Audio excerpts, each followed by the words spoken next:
दोस्तों नमस्कार, जो आ रही चलते हैं झारखंड सुबह की ताजा खबरों की ओर। लेकिन उससे पहले अगर आपने अभी तक इस चैनल को सब्सक्राइब नहीं किया तो सब्सक्राइब कर लें, जिससे कि आपको झारखंड सुबह की ताजा खबर रोजाना मिलती रहे। पहली बड़ी खबर, झारखंड की राजधानी रांची में G20 की बैठक 2 मार्च को होने वाली है। इस बैठक को लेकर लंबे समय से तैयारी चल रही है और इस बैठक में दुनिया के विकासशील और विकसित देशों का संगठन इसमें बैठक करेंगे। G20 के 60 डेलीगेट इस बैठक में हिस्सा ले रहे। इस बैठक को लेकर शहर के साफ सफाई पर विशेष ध्यान दिया जा रहा। सड़क के किनारे लगने वाले ठेलों को भी बंद कर दिया गया है। G20 की पहली बैठक CCL के दरभंगा हाउस में होनी है। बल्कि झारखंड के कई जिलों में मौसम अपना मिजाज बदल रहा। धीरे धीरे ठंड जा रही है और गर्मी दस्तक देने लगी है। आने वाले दिनों में गर्मी और भी बढ़ेगी। मौसम विभाग ने अनुमान लगाया है कि आने वाले 5 दिनों में राज्य के तापमान में वृद्धि होगी और यह वृद्धि 5 से 6 डिग्री तक हो सकती है। मौसम विभाग ने बदलते मौसम के पीछे बड़ी वजह के रूप में बदलते हवा के रुख को बताया। पूरे राज्य में अधिकतम 3 और न्यूनतम सामान्य तापमान से 3 से 5 डिग्री तक बढ़ोतरी दर्ज की गई है। उत्तर दिशा से आने वाली हवा के साथ पश्चिम की शुष्क और गर्म हवा ने भी मौसम का मिजाज बदला है। बल्कि देवघर एयरपोर्ट पर फ्लाइट में बम की खबर निकली अफवाह। लखनऊ एयरपोर्ट पर पूरी जांच के बाद नहीं मिला बम। देवघर एयरपोर्ट पर इंडिगो की फ्लाइट में बम होने की सूचना दी गई थी। इस खबर के बाद फ्लाइट को देवघर से लखनऊ के लिए डाइवर्ट कर दिया गया। लखनऊ चौधरी चरण सिंह अंतर्राष्ट्रीय हवाई अड्डे पर फ्लाइट दोपहर 12:30 बजे सुरक्षित उतरी और उसे आइसोलेशन में ले जाया गया। हवाई अड्डे की सुरक्षा एजेंसी ने आवश्यक जांच की है। पूरी जांच के बाद बम की सूचना झूठी निकली और विमान को आगे की यात्रा के लिए छोड़ दिया गया। फोन कहां से आया, इसकी जानकारी इकट्ठा की जा रही है। बम की सूचना के बाद सुरक्षा बल एक्टिव है। झारखंड कांग्रेस प्रभारी अविनाश पांडे पहुंचे रांची। रामगढ़ उपचुनाव को लेकर करेंगे बैठक और पोचरा में चुनावी सभा को करेंगे संबोधित। रामगढ़ विधानसभा उपचुनाव प्रचार कार्यक्रम में भाग लेने के लिए अखिल भारतीय कांग्रेस कमेटी के महासचिव और झारखंड प्रदेश कांग्रेस कमेटी के प्रभारी अविनाश पांडे रांची पहुंचे। रांची एयरपोर्ट पर स्वास्थ्य मंत्री बन्ना गुप्ता, प्रदेश अध्यक्ष राजेश ठाकुर ने उनका स्वागत किया। यहां से वो सड़क के रास्ते रामगढ़ के लिए निकल गए। कांग्रेस ने शाम को एक बैठक की है रामगढ़ उपचुनाव को लेकर, जिसमें कई महत्वपूर्ण फैसले किए गए हैं और यह निर्णायक मीटिंग साबित हो सकती है। झारखंड की राजनीति में छात्रों ने रच दिया इतिहास। रामगढ़ विधानसभा में 12 निर्दलीय छात्र उम्मीदवार लड़ रहे चुनाव। कहा कि विधायक की नौकरी में बुराई क्या है। छात्रों ने कहा कि विधायक एक ऐसी नौकरी है जिसमें समय पर वेतन, गाड़ी, पेंशन और कई तरह की सुविधाएं मिलती है। फिर युवा इस बड़ी नौकरी की तरफ क्यों नहीं देखते। हम एक सरकारी नौकरी के लिए अपनी पूरी जिंदगी लगा देते हैं, उम्र गुजर जाती है लेकिन नौकरी नहीं मिलती। इस गुजरे वक्त की कीमत कौन समझता है। झारखंड के इतिहास में यह पहली बार है जब एक साथ 12 छात्रों ने निर्दलीय उम्मीदवार के तौर पर अपनी दावेदारी पेश कर दी है। रामगढ़ विधानसभा उपचुनाव में ये सभी निर्दलीय उम्मीदवार अपनी किस्मत आजमा रहे। राज्य के कोडरमा जिले में ब्लू स्टोन पत्थर की अवैध खनन कर रहे खदानों पर चला JCB, झोपड़ियों को किया गया ध्वस्त। झारखंड के कोडरमा में ब्लू स्टोन पत्थर की अवैध खनन करने वाले खदानों पर जिला प्रशासन, पुलिस और वन विभाग की टीम ने कार्रवाई की है। कई अवैध खदानों और पास में बने झोपड़ियों को JCB से ध्वस्त किया गया। अवैध खदानों और झोपड़ियों को JCB से ध्वस्त करने के दौरान वहां करीब 500 जवान तैनात किए गए। किसी भी संभावित स्थिति से निपटने के लिए महिला और पुरुष जवानों को तैनात किया गया था। और आपको बता दें कि इस इलाके में करीब 3 दशक से भी अधिक समय से ब्लू स्टोन का अवैध खनन किया जा रहा था। हालांकि इस दौरान कई बार अवैध खनन के खिलाफ कार्रवाई की गई। इस बार की कार्रवाई अब तक की सबसे बड़ी कार्रवाई है। अवैध खनन और वहां मौजूद झोपड़ियों को JCB से ध्वस्त कर दिया गया।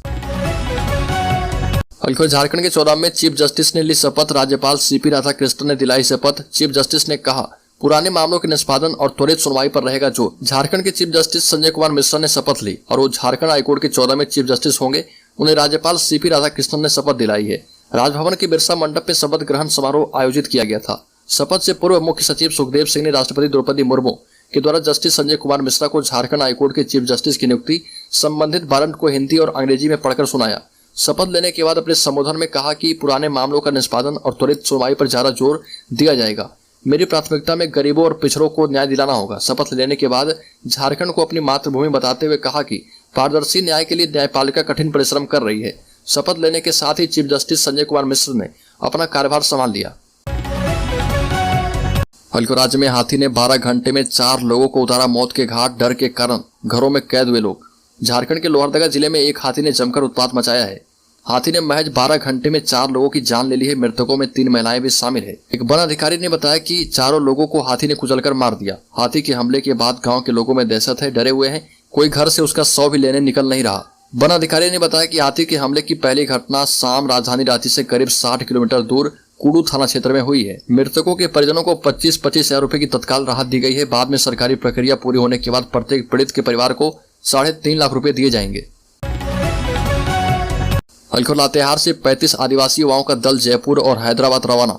सीआरपीएफ की 11वीं बटालियन एवं नेहरू युवा केंद्र लातेहार ने अच्छी पहल की है। इनकी पहल पर 14वां आदिवासी युवा आदान प्रदान कार्यक्रम में भाग लेने के लिए 15 युवाओं का दल जयपुर और 20 युवाओं का दल हैदराबाद रवाना हुआ। सीआरपीएफ 11वीं बटालियन के उप कमांडेंट पन्नव आनंद और नेहरू युवा केंद्र की जिला युवा अधिकारी कंचन कुमारी ने हरी झंडी दिखाकर इन दलों को बस में रवाना किया। इस कार्यक्रम का मुख्य उद्देश्य जनजातीय युवाओं को मुख्य धारा से जोड़ना है। इसके अलावा इन्हें देश के विभिन्न स्थानों के संपर्क में लाना, सांस्कृतिक एवं नैतिक चेतना जगाना और जीवन शैली को समझाने का अवसर प्रदान करना है। कलकर जेडीयू ने रामगढ़ उपचुनाव में कांग्रेस का किया समर्थन, कहा कि उपेंद्र कुशवाहा को हमारे नेता से करनी चाहिए थी बात।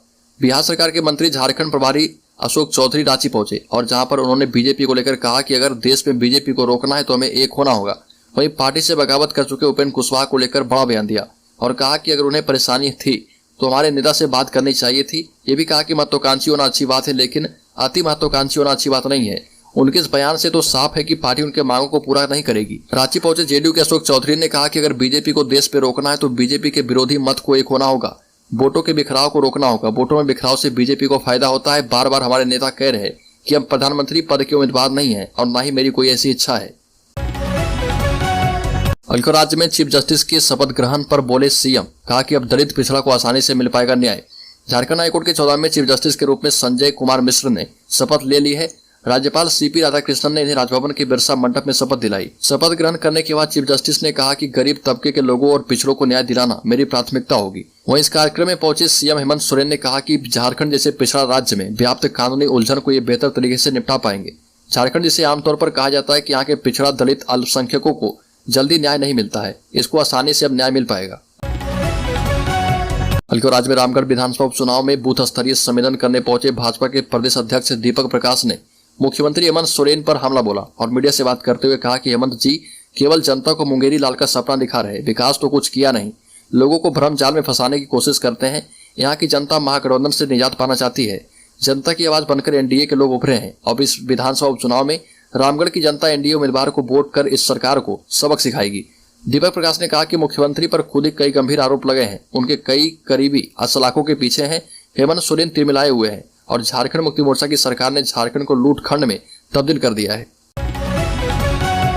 अलवर राज्य के सिमडेगा जिले में प्रतिबंधित मांस के मामले में 10 लोग गिरफ्तार किए गए हैं, भेजे गए हैं जेल। सिमडेगा थाना क्षेत्र के कोलेबिरा थाना अंतर्गत बरवाड़ी टेसरा गांव से 10 लोगों की गिरफ्तारी हुई है। जानकारी के मुताबिक लोगों को प्रतिबंधित मांस के मामले में गिरफ्तार किया गया। दरअसल गांव में शादी समारोह थी और उसी में प्रतिबंधित मांस बनाया जा रहा था, जिसकी खबर कोलेबिरा पुलिस को लगी। पुलिस ने मौके पर पहुंचकर टेसरा गांव से 10 लोगों को गिरफ्तार किया है। पुलिस ने सभी को जेल भेज दिया है। वहीं गांव से 10 लोगों की गिरफ्तारी के बाद बड़ी संख्या में महिलाएं कोलेबिरा थाने पहुंची थी और सभी को छोड़ने की मांग पर अड़ी थी। अलवर राज्य के कोडरमा जिले में 10,000 लोगों की रोजी रोटी पर चला बुलडोजर। कोडरमा जिले से सटे इंदरबा में वन विभाग और पुलिस प्रशासन ने संयुक्त रूप से बड़ी कार्रवाई की और यहाँ पर कई सालों से हो रहे ब्लू स्टोन की खुदाई को लेकर इसके माइंस को बुलडोजर जेसीबी के जरिए भरने की कार्रवाई कर दी। वन्य प्राणी आश्रयनी के डीएफओ अवनीश चौधरी ने ये कार्रवाई की है और लगभग 25 से 30 साल से इस इलाके में ब्लू स्टोन का कारोबार चल रहा है। जिस इलाके में ब्लू स्टोन का उत्खनन होता है वह वन्य प्राणी आश्रयनी में आता है और यहाँ के लोग एवं जनप्रतिनिधि लंबे अरसे से इस इलाके को वन्य प्राणी आश्रयनी से बाहर करने की मांग करते रहे। वह तो नहीं हुआ, लेकिन अवैध उत्खनन के जरिए ब्लू स्टोन का कारोबार चलता रहा। लोग ब्लू स्टोन निकालकर जयपुर या अन्य बड़े शहरों को लेकर जाकर बेचते हैं और इस ब्लू स्टोन के जरिए यहाँ 5 से 10,000 परिवारों की रोजी रोटी चलती है। अलवर रामगढ़ उपचुनाव से पहले हेमंत सरकार कर सकती है नई नियोजन नीति की घोषणा। विपक्ष को लगेगा झटका। रामगढ़ उपचुनाव में मतदान आगामी 27 फरवरी को होना है और आपको बता दें कि राज्य में नियोजन नीति की घोषणा इसके पहले हो सकती है। पुख्ता सूत्रों से मिली जानकारी के मुताबिक उपचुनाव के पहले हेमंत सरकार कैबिनेट की बैठक बुलाकर नई नियोजन नीति को हरी झंडी दिखा सकती है। ऐसा कर जहां सरकार आजसू पार्टी को उपचुनाव में बैकफुट पर करने की तैयारी कर चुकी है, वहीं उपचुनाव में लड़ रहे कई निर्दलीय युवा उम्मीदवारों को भी एक कड़ा संदेश देने की तैयारी कर ली है। मिली सूचना के मुताबिक नई नियोजन नीति को लेकर राज्य सरकार ने बीते दिनों प्रतियोगिता परीक्षा की तैयारी कर रहे विभिन्न अभ्यर्थियों से सुझाव मांगा था।